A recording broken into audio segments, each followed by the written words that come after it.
പുതിയ തലമുറ ഇങ്ങനെയൊക്കെയല്ലേ? രാഹുൽ മാങ്കൂട്ടത്തിനെതിരായ കേസുകൾ നിരത്തിവെച്ച് തലമുറയെ കുറ്റം പറയുന്നവർ ഒരു കാര്യം ഓർക്കണം.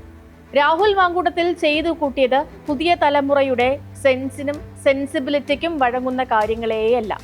4-5 പതിറ്റാണ്ട് മുൻപ് ജോസ് പ്രകാശും ബാലൻ കെ നായരും ഒക്കെ വില്ലന്മാരായി അഭിനയിച്ച കാലത്തെ സിനിമകളിൽ പോലും ഇത്രയും ക്രൂരതയില്ല.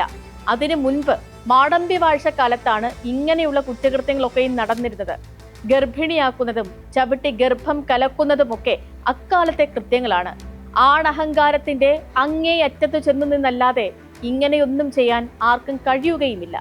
പുതിയ തലമുറ വിവാഹം കഴിക്കാതെ ഒന്നിച്ച് താമസിക്കുന്നുണ്ടാകും. പക്ഷേ അവർക്ക് പങ്കാളികളോട് എങ്ങനെ പെരുമാറണമെന്നറിയാം. പങ്കാളികളെ എങ്ങനെ ബഹുമാനിക്കണമെന്നും അവരെ ആരും പഠിപ്പിച്ചു കൊടുക്കേണ്ടതില്ല.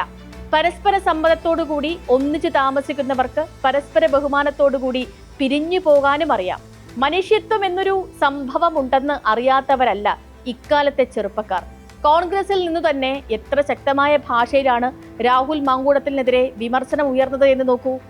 യൂത്ത് കോൺഗ്രസ് സംസ്ഥാന ജനറൽ സെക്രട്ടറി സജന ബി സാജനും കോൺഗ്രസ് പ്രവർത്തക MA ഷഹനാസും പ്രയോഗിച്ച വാക്കുകളിലും ശക്തമായത് വേറെ കണ്ടെടുക്കാനുമില്ല.